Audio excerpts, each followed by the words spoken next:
స్టేట్స్లో హాట్ టాపిక్గా మారిన భయానక సంఘటన ఎస్ఎల్బీసీ టన్నెల్ ప్రమాద ఘటన. టన్నెల్లో గల్లంతైన వారిలో కొందరిని సాయంత్రం వరకు గుర్తించే అవకాశం ఉంది. 130 మంది నిపుణుల బృందం పాల్గొన్న రెస్క్యూ ఆపరేషన్ ఇంకొన్ని గంటల్లో పూర్తి స్థాయి అప్డేట్స్ను అందించే అవకాశం ఉంది.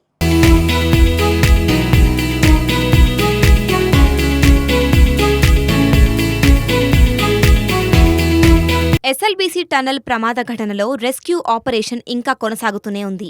16వ రోజుకు చేరిన రెస్క్యూ ఆపరేషన్ ముమ్మరంగా ముందుకు సాగుతోంది. గత నెల ఫిబ్రవరి 22న ప్రమాదం జరగ్గా అందులో 8 మంది చిక్కుకుపోయారు. టన్నెల్లో గల్లంతైన వారిని గుర్తుపట్టడంలో తాజాగా కొంత పురోగతి లభించింది. ప్రమాదం జరిగిన 100 మీటర్ల దూరంలో మనుషుల ఆనవాళ్లను కేరళ కడావర్ డాగ్ స్క్వాడ్ గుర్తించినట్లు సమాచారం.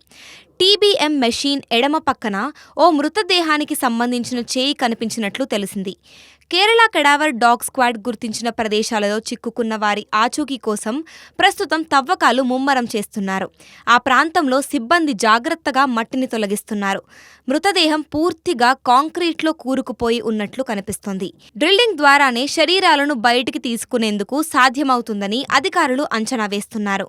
ఈ రోజు రెస్క్యూ ఆపరేషన్లో 130 మంది నిపుణుల బృందం పాల్గొంది. గల్లంతైన వారిలో కొందరిని సాయంత్రం వరకు గుర్తించే అవకాశం ఉంది. అయితే ఆనవాళ్లు లభించడాన్ని అధికారికంగా మాత్రం ఎక్కడా ప్రకటించలేదు. కాసేపట్లో పూర్తి స్థాయి అప్డేట్స్ వచ్చే ఛాన్స్ ఉందని తెలుస్తోంది.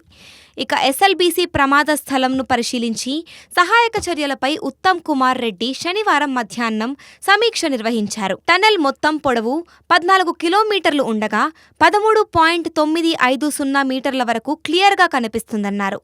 0 పాయింట్ వద్ద చివరి 50 మీటర్లు సంక్లిష్టంగా ఉందని చెప్పారు. చివరి 50 మీటర్లలో సహాయక చర్యలు చేపట్టేందుకు ఇబ్బందులు వస్తున్నాయని అన్నారు.